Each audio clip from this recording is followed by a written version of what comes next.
relationships are everything. It's constantly evolving. Absolutely. Awesome. Wow. Get out of my head, Sarah. We just got this relationship down. Yes.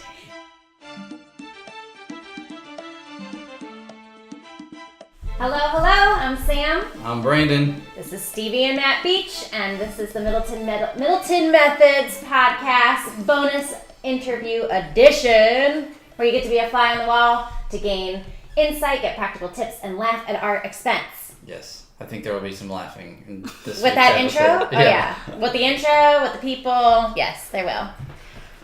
Let's get started. Get us started. You get us started. I get us started? You get us started. Okay, so, all right. There you go. This is new for us to do interviews. I know, but we've spent a few days with Stevie and Matt. They've been here, one of our many amazing guests this summer, and we said, hey, you can't leave to go hit up the beach before we sit down and talk to you, because they have some really amazing things going on, lots of transitions. They moved into being entrepreneurs recently, and it's a really exciting time for them, and I wanted to share that because there's a lot of people that listen to our podcast that are either thinking about becoming entrepreneurs or are just moving into being entrepreneurs that could probably use some of the tips and insight that Stevie has to share. But also the dynamic between Stevie and Matt are really awesome, because Matt is not an entrepreneur. He does work in the corporate world. So there's a good dynamic different than what Brandon and I have, which is that we both live together, work together, we're together all day, and they have a different dynamic in their house. So it'll be cool to just hash it all out. Yeah, I'm excited about this interview because it has been so long. We've pretty much been entrepreneurs our whole relationship. So we kind of forget what those earlier years were like, to have a lot of those conversations and like taking the risk. And you're a couple, obviously, so you both have to be on board, or else it's going to be shaky and crazy. So definitely excited to dig a little more into your guys' story and share that with our listeners. So, why don't we just start by Stevie, just introducing yourself to our listeners and give them a quick kind of backstory, and we'll go from there. Absolutely. So I am Stevie Beech. I am known as the Creative Relationship Builder, and I just became an entrepreneur here in February. Something that This year. Oh, yeah. Goodness. So February this year, but I have been in an entrepreneur mindset majority of my career. I went to beauty school during high school, and as a stylist, you really own your own business within somebody else's business. Okay. Or so I think that's what should happen. Let's just say that. That's how you should view it. Yeah, right? Absolutely. So basically, I just shifted my mindset and said, I'm going to be in charge, put my name on the wall, and figure this out. And it was really in my heart to go out and start speaking and helping other hairdressers and help people just build relationships within their business. So what is the challenge, or what's the problem in that industry? Where's the gap that you see? Why don't all hairdressers kind of take that approach when they get out of beauty school? Yeah, it seems like you saw a need. Can you tell us a little bit more about what that need looks like? Absolutely. So the need was, I saw all of these really talented individuals behind the chair, and they knew more than me, honestly.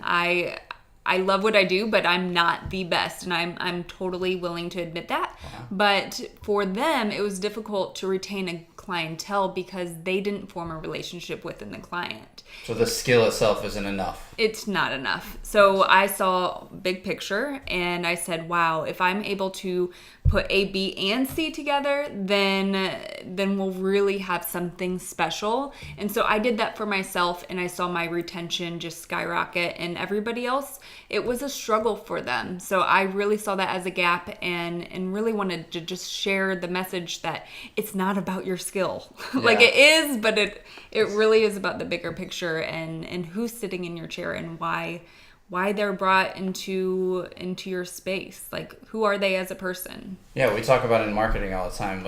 Retaining a customer. The most expensive thing you can do in business is acquire a new customer. Absolutely. Once you've spent the marketing time, energy to get that customer, it's much easier to get them to come back, purchase more from you than anything else. And I think a lot of business owners forget that, and they're just on to the next one, They don't really work on that follow-up or that relationship. So that's really cool.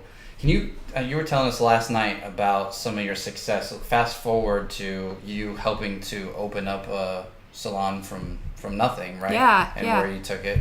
So I moved to Tennessee about 5 years ago, and I went there knowing nobody. I met this salon that was just about to open, and we went from $0 to $1 million within the first 2 years, and then we became a top 200 salon, and really maintained that rank until I left there this year. That's awesome. So it was such a amazing journey to go with them, and it was hard. It was really difficult, but the dedication from the entire staff and really the heaviness on the relationships, I believe, took us to that level. So what was your role in building that business? Yeah. So I was considered the artistic director, or creative director, whatever that may be. I was in charge of everybody's education. So when they got hired, I would teach them the ways that we shampooed, to the ways that we greeted the guests, to everything technical and everything relationship focused. And then until they went onto the floor and started to actually take clientele in and build their own business. And I taught them how to sell products and really my job was to guide them throughout their career, no matter if they were day one or if they were a veteran. It was my job to just support them in that role. Nice. Mm-hmm. Cool. And that really is an important part. I can say from like the customer standpoint, and Stevie and I have talked about this a little bit because I'm probably like the worst about getting to the salon, like when you're supposed to go and how often you're supposed to get your hair cut. Yeah. And really because it's a lot, you have to go and sit in the chair for a while. And it's not like you just walk it. It's not like a guy can walk into a barbershop and be in and out within 20 minutes. And it's not the same Real for quick. a girl. So especially with me being a little bit like picky about people I spend a lot of time with, that's really important to me. Like that, it is a sense of that experience when you're in a salon and coming in, and from the way they greet you to the conversation that the stylist has with me, them knowing what I want to do with my hair and actually doing what I want them to do, not what they think is going to look good. And even just like I've gone to some salons where they just like hurry up and shampoo, and then there's ones that like give you like a whole massage, and it's amazing, right? So that experience and stuff really does go a long way. So there's been plenty of times where I just haven't gone, or I go and I never return to that salon because it was like hurry up and get them out, or there's a lot of drama talk in the salon. Absolutely. Or right, a lot of whatever like catty girl stuff going on in there, and it does repel me from wanting to go back. So that you're right on with the relationship. Yeah, and in a salon, that's a couple $100, a few $100. Depending, yeah. It can Visit. Sometimes it range could go more. from $50 to $300, and that's without product. Oh yeah. So that's without your aftercare, and that's one of the important pieces of your service is to take care of your hair after you leave me. Wow. So it's a very expensive day and time. And how often do we just tell a girlfriend we don't have time to go and get lunch with you, but we have to make this 2-hour appointment important once every 4 weeks, once every 6 weeks. It's a lot of time spent. You so hear that? Every 4 to 6 Yeah. weeks. Yeah. How often Sorry, do I go? Sam. Twice a year. The numbers are starting to kind of build up, right? I'm a cheap date. Can I tell you, I always remind him how much we're saving that I don't have to spend that money. We do. So, One of my best friends goes every 6 weeks, and she That's- spends a few $100 every time she goes. And Brandon was asking me one time, like, do you have to get your nails done every month? And I was like, listen, I don't go get my hair done. It's like every other that I really get my nails done. Like, you have it made over there, because the amount of money I save you a year is like, it's up there. Save us. It's up there. Anyway. yeah.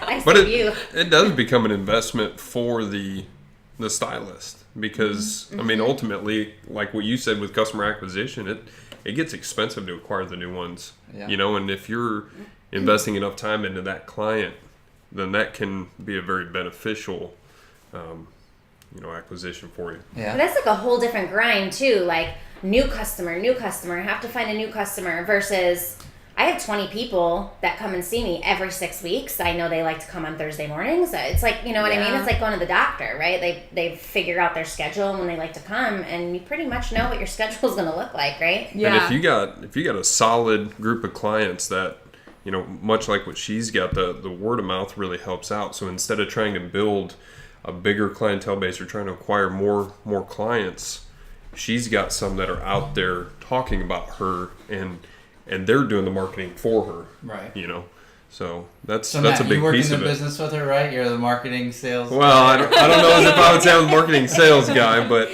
I'm more of I like the behind the scenes kind of stuff. So I like to when she comes home with the numbers, I like to sit there and crunch them and okay, here's how we're doing, and you know, kind of review all that stuff. So I'm kind of tell us. I was joking, right? Because I know you don't work in the business with her, and that's interesting because I think there's always, at least for most of the people that we've met over the years, it's usually one spouse that is more the entrepreneur or has the big vision and passion, and it's not always the same. There may be two entrepreneurs, but they have two different passions a lot of times, or one does have a career and one doesn't, and I think that's interesting, and your guys' kind of dynamic is interesting. So why don't you give us at least a quick background on what your quick background is? I was fortunate enough, at least in my view, to have some parents that were in very business, corporate structure kind of businesses, and I learned a lot about the corporate world and how to look at numbers a little bit differently, and I got an early review of what that kind of looks like and how relationships. Did your parents talk openly about money? Because I know that's not normal. Well, a little bit. It was more so once I got a little bit older and more mature. Once I was kind of in high school is when I started to get more of the down to the grassroots of understanding numbers and how businesses utilize them and kind of move stuff around. So, and once I kind of got a job working for a major corporation, I learned a lot more about, a lot about numbers and figures and how to manipulate stuff and use stuff to your advantage. So, I got very quick at learning different math and all those kinds of things. So I think it's kind of helped out from my understanding from a business perspective, because I never went to school for any of that. Yeah. So Yeah, I definitely picked up a lot of that. Why do you think that's even important, to pay attention to the numbers, to be thinking to you? It sounds, just from the short conversation we've had over the last couple of days, you seem like you just have a natural curiosity for that, for the business and numbers, and I've met a ton of people in the corporate world or just regular jobs that don't care. What's my check? Right. You know, what are my benefits? What are what my hours do I have hours? to work? And when's the weekend? Yeah. And that's it. So I just wanted to kind of pick your brain a little bit while I think ever since I was young, I always wanted to. I was just kind of fascinated by the different ways that I could kind of make money, and I was always kind of driven that way. Kind of like we talked about a little bit. I was the neighborhood kid that walked the dogs and mowed the yards and stuff like that, and so I think inside I've always had just this little part of me that was kind of entrepreneur, wanted to do my own thing. But I never quite found that gift or that talent that I had that I could really branch off and make my own kind of career, much like what she's doing. Yeah, so, it's different when you're a kid. You could sell I sell beef jerky on the playground. Yeah, that's real I easy. sold PlayStations out of my trunk, but then I'm like, all right, how's this going to transfer into adult life? 'Cause Right. I can't be driving around in a minivan with a bunch of PlayStations. But I do want to point out something, because he said, so he doesn't really know what that passion or whatever is that would fuel him to want to jump into being an entrepreneur. Right. So instead, right now, he's at his corporate job and he really enjoys what he does in the meantime. So you're open-minded to the fact that you might find something someday. But what I find really unique and really cool is this is almost like an opposite situation of when we first got started, because you really had that vision of what you wanted to do as an entrepreneur, and I did not. But I was, cheerleader right behind you, totally supporting you and backing you up on these things that you knew you wanted to do because you just had a clear vision. So what I find very unique, and I want you to just maybe discuss why or what is in your head that could maybe help other guys have breakthroughs, because I want to just say that kind of takes big cojones to be the man in the relationship and say, you know what, honey, if this is what you want to do, I fully support you. I feel like socially, I don't want to say very sexist comments, but socially, society teaches us that like if you want to do something, I should be your helper, your supporter, because you're the man in the relationship. But it's almost like you're saying, that's okay that you want to stay corporate, but I really want to go do this, and I need your support on that, and he's doing it. So what is it that maybe could help? I don't know how to really form the question, but I just feel like there's a lot of guys that may be a little bit like puff chest or very alpha, like, no, I need to be the one making the moves, but you're very happy with where you are currently. Absolutely, yeah. So what was it in your mind or your mental shift that does keep you just like very secure with the decisions that you guys are making? You're fine that you guys are taking risks over here with her business, and you like fully support the transition. I think the simplest way to describe it is, well, one thing that really helps is we're both we both kind of have the same vision. We both want the same end result for our lives, whether that's ourselves, each other, family, the whole package. Really great point. So to start from there, and we recognize that kind of as soon as we started dating. So you kind of have to have that strong foundation of having similar goals, because if you and your significant other or your spouse is not on the same page, you try and go any further than that, and I think there's going to be a lot of struggle. And so what did you guys talk about? Like here's like the dream, or here's what we'd like our family lifestyle to look like, and here are like the non-negotiables, the do's and don'ts. Like, I think it was just very simple, just kind of nonchalant, everyday conversation that we would just kind of stumble into, and we'd start talking about one topic and it would lead to something else. And we both just kind of felt, hey, here's the kind of life I would like, and it just kind of naturally aspired from there. So I'm hearing, but on the same team, right? Sure. Regular communication. Right. That's huge. Is constantly talking about it. Hook up on like the weekends. Sometimes it was. I think sometimes it was daily. When we were very focused and driven on certain goals that were short-term goals. Okay. Then it was constant communication, and sometimes it would be just a few times a week. But I think the simplest way to describe it is if you kind of picture a timeline with you and your spouse. Anybody could stand at the current timeline and look back and say, hey, there's the past. We could have done this. We could have fixed that. But it doesn't help you. You can't change any of that. So the only thing you can do is, okay, right down there this is where we want to be. Okay, so what do we got to do to get there as quick as possible? And if you I think if you view it like that, you take out the selfishness or some of that stigma you were talking about, that the man's got to be the leader and the head of the household, and the wife can't make more than him. Right. Even though I'm still kind of old-fashioned, we both want the end result to be the same. And so it doesn't matter who leads, as long as, hey, this is where we want to go and this is the right place. So what do we need to do, and what are the steps that get us there? Yeah. So I think that's kind of the easiest way to really describe that. I don't see it really as one person leading right now or the other. Right. And the way you're saying it is, we have our end in mind, and now we've chunked it backwards, and just right now on the path that we're on, you're doing this and I'm doing that, but we're still working together as a team, right? Because we're still working to this end goal, and that's a super powerful statement. You just got to reverse engineer everything. Mm-hmm. Hey, what do we want our retirement, or what do we want to look like 10 years down the road or 5 years down the road, and just kind of work back and say, okay, this is what has to be done. This is where your strengths are, so I can support you doing this, because that's going to help us a lot more. So, and that's kind of the role that I play. Is her strength is that vision that she's got that I either never had or haven't had yet. Mm-hmm. So we play on her strength, because that's what's going to get us there the quickest, I believe. So it's awesome. It is. Yeah. I just feel like we should touch on this mindset for a second, of like I feel like we're our conversation, like your guys' path, what I'm hearing about your story and ours is very similar in that we were pretty methodical.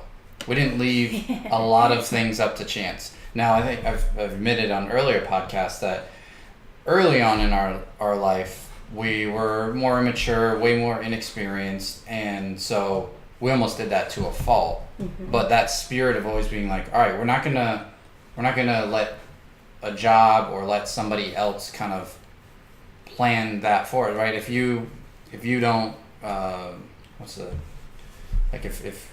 if you're not driving, you kind of by default you let someone else drive, right? So I just want to talk like where did that come from, or is that, do you think, I think some people might think, wait, that's too calculated, or that might be I don't know, overthinking it or whatever, but I almost just feel like we got to touch on that for a second. Like where does that come from for you? I know for me it was very much like I was fearful that if I didn't take control and kind of have that strategy and be very methodical about things, that I was going to, live a life like my parents, or, because we struggled and stuff like that.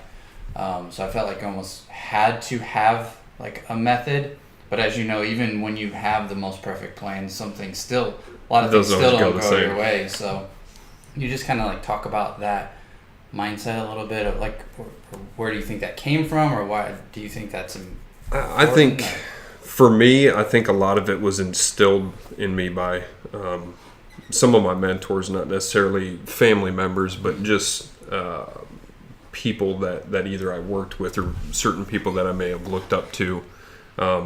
Just kind of seeing the way that they did things. I was always kind of quiet and very observant growing up. Yeah. So I didn't really say a whole lot, but I was always kind of watching how people did things. And I feel I was pretty fortunate to have the right people kind of show me and be great examples for certain things. And it was extremely consistent with numerous people.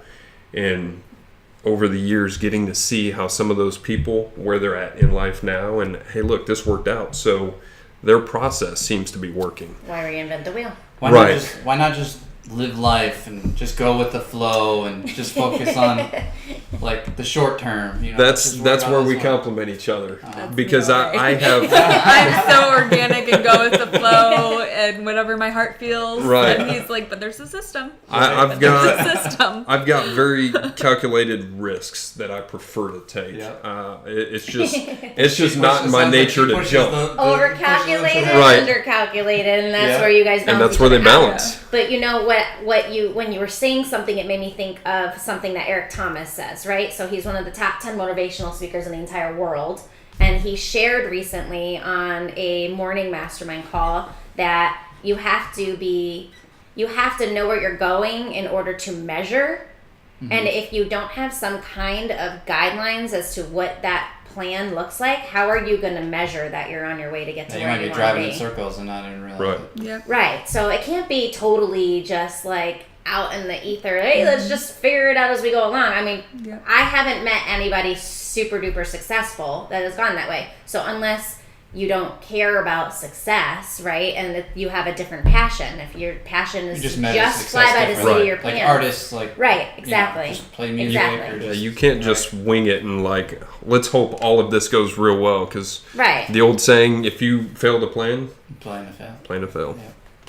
And most artists don't pick up a guitar just because they love to play, though, right? Yeah. Like they want that piece of fame, or they want to play in that, club or whatever. Not club, but you know what I mean. Like they want to be the one that's doing the gigs and booking the gigs. Like I see that more in single people, obviously. I feel like if single or without children. I think when you're going to start a family, I just can't see you not having to be. I mean, you have a whole different level of responsibility where it's not, if it's just us two, at the end of the day, we're adults, and, you can take care of yourself if you have to. But, an infant and a 3-year-old and a 5-year-old, like, you changes can't just again. be like, oh, we're just going to go with the flow. Like, you've got a different level of responsibilities. You probably should have some methods, some strategies, and at least try to have, a little bit of control over the situation, even though life can happen and get in the way, and that's when you'll probably be more like, oh, it's cool, it's all right, and he's freaking out probably. It sounds like that's how it is. That's going to be our future, absolutely. So and I think that speaks to how some of the best relationships we've met. It is very much like that, like polar opposites in very many ways, but it's perfect because when you're up, if I'm down, you're up, and like you can always bring the other person up. You're always kind of filling that gap, and just like that's pretty well, cool. And I think that's kind of where that timeline comes into play a little bit. Is kind of what you touched on is with what ET said. Yeah. You can't just freewheel the whole thing and just hope and pray that you get there. Yeah. You have to have some kind of plan. So I think as long as you have an end result in mind, or at least some kind of 5, 10, 15-year plan of where you want to be. That way you can kind of measure as you go along, hey, look, we're making great progress. This is the right track. Let's keep going. Yeah. And then if you're not getting where you want to be, you can always make adjustments down the way. So on that path, you are a single couple right now, kind of traveling around and doing the entrepreneurial thing. And Matt's job allows him to take quite a bit of time off of work in a year, so in the course of a year, so that he's able to travel around with Stevie and see as many of her gigs as possible. So where do kids fit in the situation? Are you guys thinking about family in your 5-10 year plan? Are you just going to enjoy your thing until you feel like you're at a certain place in the business? Because it's been a while since we had to make that shift. But when Brandon and I were deciding, we waited a very long time to have kids. We were together for 13 years before we had a child. We were married for, four? Mm-hmm. We were married for 4 years before we had Peyton. And it was very much like, even though we want to start a family, we're not really quite sure where, but we are not doing it till we hit X, Y, and Z in our business, or this kind of consistency on our career path. And is that different for you guys? Are you on a similar mindset? I think it depends what store we're in. Well, sometimes you can go in a store and say, maybe we don't need kids. I don't know about all this. I still do that. No, I'm just kidding. I'm kidding. They're going to watch this someday and be like, yep, that was thanks, my mom. That was my mom. That's awesome, Mom. With me being a hairstylist, I see anywhere from 6 to 10 people a day. Mm-hmm. And we just got married in September, so the famous question is, when are you having kids? And it always goes to, well, not today. Not today. Maybe tomorrow, but not today. But I think it just really goes back to what we talked about with he's so calculated and he can put a date on it, and I'm just like, whenever God blesses us with a kid. So, yes, the answer is yes, we will be having a family at some point, just not today. But it is kind of, you touched on something that her and I have talked about is, you got to have at least some foresight. And even though the circumstances, the conditions are never going to be just right, but no, you want to at least somewhat plan it out. So kind of like what you mentioned, her and I kind of discussed that as well, where, hey, let's at least get to this point, or let's have A, B, and C dialed in, and we're much more prepared and ready. So we realized along the way, like, wow, this is never all going to fit perfectly. Yeah. But what's going right now? Is this the right time? And what we ended up finding out, so when you guys decide, you're going to have to text me and let me know if this was the same thing for you. But what ended up happening for us was there was a point in time where he would want a baby, I wouldn't. And then I would want a baby, he wasn't ready. So let's talk about her book, because it's Relationship Conversation Tips for the Entrepreneur. And it's a really easy read. It's very short. Don't feel like you have to commit, 6 months to reading this thing. It's got just great little tips. It's basically like a little coffee table book of just how to have a good relationship with people. Specifically with your customers, clients? So clients or team, really. Okay. Yeah, because I view them all in the same. I don't like to separate my relationships. Mm-hmm. I think me having a relationship with you and me having a relationship with somebody paying me should feel the same. Mm-hmm. We may have different conversations, but it should be authentic. And that's how it is in the speaking industry anyway, right? Like we say to people that we work with that they really should be congruent on stage with who they are off stage and not be showing somebody different than they are. So, Absolutely. I mean, you're just saying the same exact thing, just with a different niche, but now you're moving into speaking. So what, I have this first one, her favorite one in the book. I just wanted to read the first paragraph. Is that all right? Sure. Okay, so chapter 1 or lesson 1 is just speak, how to do it with love. The second you walk through those doors, the show has begun. No matter if it's at your makeshift desk with a potential employee, a client, or your family, speak with love. Keep your head up and just smile. This is the biggest challenge of them all. We get it in our heads and don't have the conversations simply because of the mood we're in. This isn't going to feel great, but I have to say it. Get over it. Okay, now that's out of the way and we can focus on these conversation tips that will take your business to the next level just as long as you speak. So I really like this. Everybody can go get a copy at steviebeech.com. She has them for sale on her site, so make sure to grab yourself a copy. If I'll say the first 3 people that reach out and give us a question for Brandon's No BS business tips, I'll send you guys a copy. So reach out to me on Facebook or Instagram and send me your questions for B, and we'll make sure to get them on a future podcast, and I'll send you a copy of her book. Otherwise, go get it at steviebeech.com. But talk to me a minute about these tips, because what was your purpose or goal behind writing your book? So my purpose was really for people who are struggling in the moment. And if we are struggling, we get in our heads about a lot of things. And that's really what the first lesson is about, is get out of your head and just speak. Like, just have the conversation. And you might feel uncomfortable about it. You may feel like it's impossible to achieve. But if we just do things with love and have conversations, that's the forward momentum that we are all wanting and saying that we need. So that was the original idea. And then really, I want this as just a go-to guide for somebody who's just starting out in business and maybe behind the scenes for a lot of their lives, and they don't know how to have authentic relationships. They don't know how to separate business relationships with personal relationships. And that's where I really tell them, it's one. It's not this where I have a different voice. I always say I have like my customer service voice and my girlfriend voice. Like, girl, like no, it is one.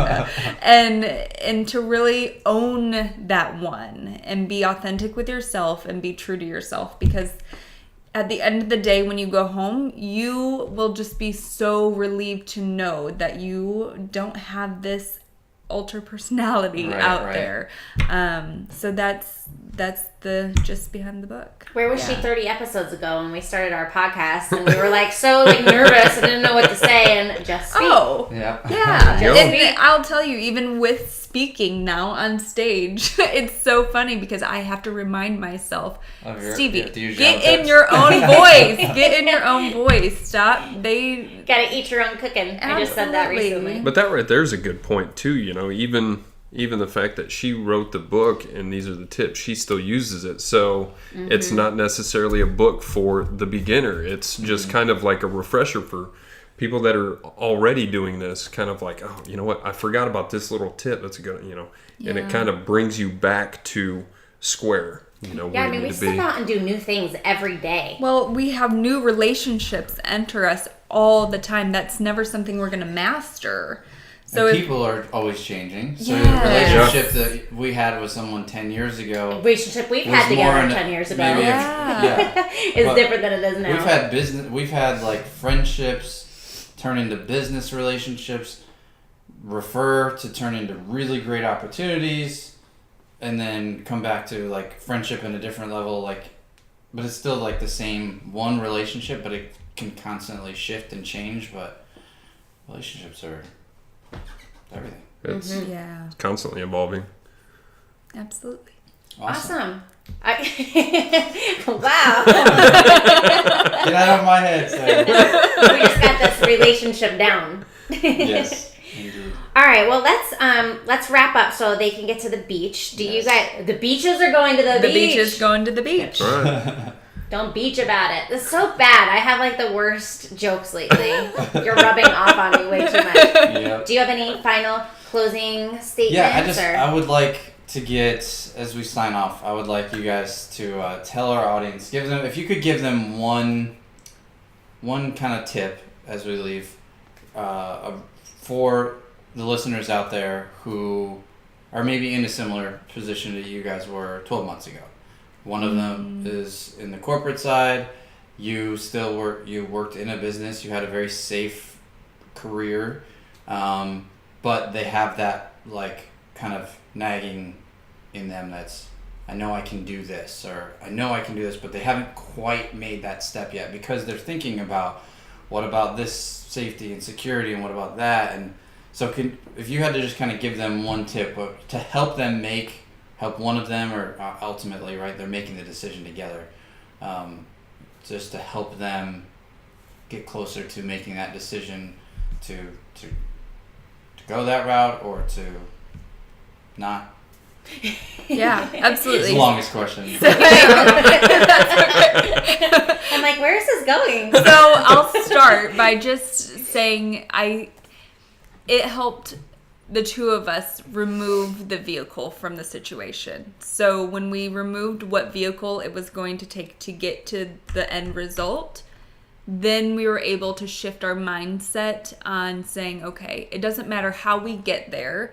I don't need to have my own business with 30 staff members. I don't need to have A, B, or C, but this is the end result that we do want. And once we released that, that's where forward momentum happened, and we were able to just do all of these little shifts and moves. Because it just takes a lot of the shifting in order to get there. It's not these big leaps. So I think that's really what helped me per se, and I think then the balance of him, you can finish that one because you're so strong in that. Sorry. Way to set me up. So if I don't say the right thing, I'm letting everyone down. I'll know. That's all that matters. I'll know.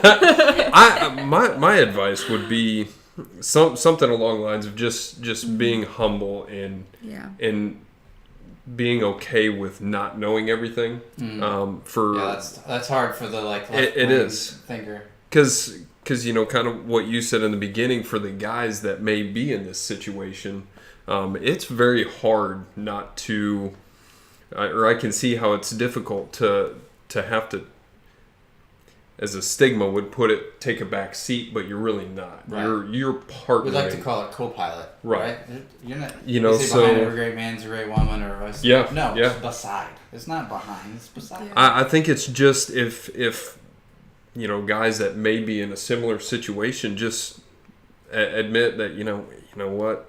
I don't have all the answers, but I really want to learn this, and just be grateful for the moment and the opportunity, and just kind of partner up or co-pilot and learn it together as you go. I think, had I kind of had the mentality that, oh, this isn't best for us, or hey, I know how we're going to do this. We're going this way because this is safe. And, I had enough trust and confidence in her just by conversation. So even though you like to be very methodical and you'd like to see a few steps ahead, you're also kind of surrender to the fact that you can't. Life just does happen, and you can't have it all figured out. So, and I don't have all the answers. So it's knowing that hey, she clearly but knowing she's got some great ideas and she's got a really solid vision, and being able to say, you know what, this is good. I can partner, co-pilot with this, and we can really do something great. So awesome. Well, I want to thank you guys for first being guests and coming and hanging with us. We've had some great conversations and a great time. Had some fun with the kiddos. Yes. And yeah, to say the least. Yeah. Coming up on the next Middleton Madness. Oh my gosh. We're gonna get to that.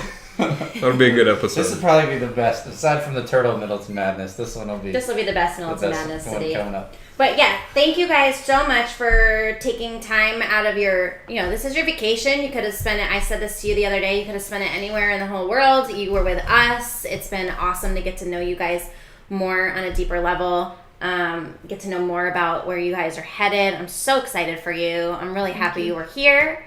And if there's anything we can do to help support what you guys are doing, definitely let us know. And looking forward to seeing you at the next speaking gig. Yeah. Absolutely. Awesome. Absolutely. Thank you guys. all right, guys, thanks for joining us. We will see you soon. Bye.